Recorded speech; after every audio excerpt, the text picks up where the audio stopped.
దీనికి సంబంధించిన పూర్తి అప్డేట్స్ అందించడానికి మా ప్రతినిధి మధు అవైలబుల్ గా ఉన్నారు. మధు చెప్పండి, ప్రెసెంట్ అక్కడ ఎవరెవరు చేరుకున్నారు, ఎవరెవరు నివాళులు అర్పిస్తున్నారు?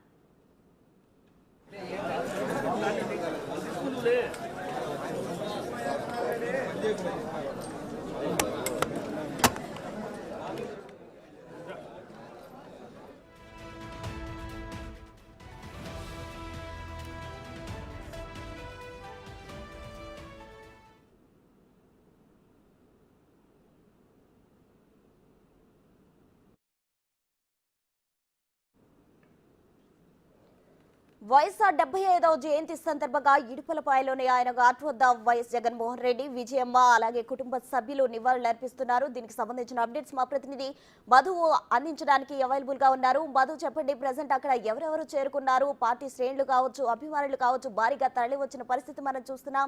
ఎవరెవరు నివాళులు అర్పిస్తున్నారు మధు? ప్రసన్న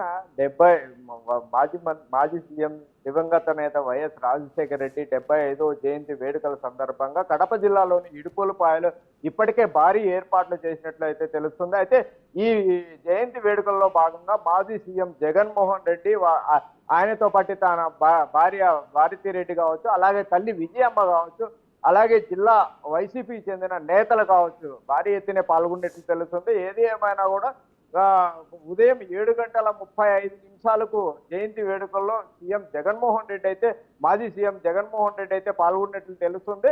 మరోవైపు ఈ రోజు 8:45 పిసిసి అధ్యక్షురాలు వైఎస్ షర్మిల కూడా పాల్గొనేటట్లు తెలుస్తుంది.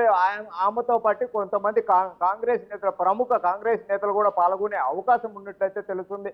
అనంతరం ఇక్కడి నుంచి జయంతి వేడుకలు పూర్తి చేసుకున్న అనంతరం జగన్మోహన్ రెడ్డి అమరావతికి చేరుకునే అవకాశం ఉందన్నట్లు తెలుస్తుంది. అయితే ఏది ఏమైనా కూడా గడిచిన 2 రోజులుగా మాజీ సీఎం జగన్మోహన్ రెడ్డి కడప జిల్లా పర్యటనలో భాగంగా పులివెందుల తన సొంత నివాసంలో జిల్లా నేతలతో అయితే చర్చించినట్లయితే తెలుస్తుంది. జిల్లాలో రాబోయే రోజులలో వైసీపీ నేతలపై కావచ్చు, వైసీపీ కార్యకర్తలపై కావచ్చు, అలాగే వీళ్ళపైన దాడి జరిగితే ఎలా ముందుకు వెళ్ళాలి, ఎలా నిర్ణయం తీసుకోవాలి, అసలు అధికార పార్టీ నేతలు వైసీపీ నేతలపై దాడి చేస్తే ఏ విధంగా ఎదుర్కోవాలనే చర్చలు కూడా జరిగినట్లు తెలుస్తుంది. అయితే మరోవైపు గడిచిన 5 ఏళ్ల పాలనలో పాడా నిధులలో భాగంగా 2,285 కోట్లు ఇప్పటికే పులివెందుల నియోజకవర్గం చెందిన వైసీపీ కార్పొరేటర్లు కొంతమందికి బిల్లులు చెల్లించాల్సిన విషయంపై కొంత మొన్న అయితే చర్చ అయితే భారీగానే జరిగినట్లయితే తెలుస్తుంది. ఏది ఏమైనా కూడా ఈ నిధులు మీకు ఆల్రెడీ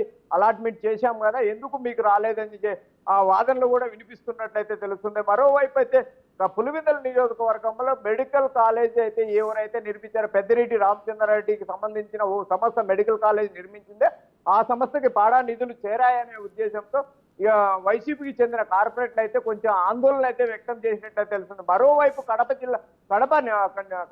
నియోజకవర్గానికి చెందిన కొంతమంది కార్పొరేట్ల దాదాపు 20-30 మంది కార్పొరేట్లు వైసీపీని వీడి కూటమి ప్రభుత్వంలో చేరే అవకాశం ఉన్నట్లు జగన్ దృష్టికి వెళ్లడంతో జిల్లా అధ్యక్షుడైన సురేష్ బాబును పిలిపించి అసలు విషయం ఏం జరుగుతుంది, అసలు కార్పొరేట్లు ఎందుకు వెళ్తున్నారో, మన పార్టీ నుంచి ఇతర పార్టీలకి ఎందుకు వెళ్తున్నారు అనే కోణంలో కూడా చర్చించినట్లయితే తెలుస్తుంది. ఏది ఏమైనా కూడా మరోవైపు అన్నమయ్య జిల్లాలోని రాజంపేట నియోజకవర్గంలో జగన్ కి అయితే బిగ్ షాకే తగిలేటట్టు ఉంది అని చెప్పుకోవచ్చు. అయితే మా రాజంపేట నియోజకవర్గానికి చెందిన మాజీ ఎమ్మెల్యే మేడ మల్లికార్జున రెడ్డి కూడా పార్టీ వీడే అవకాశం ఉన్నట్లు తెలుస్తుంది.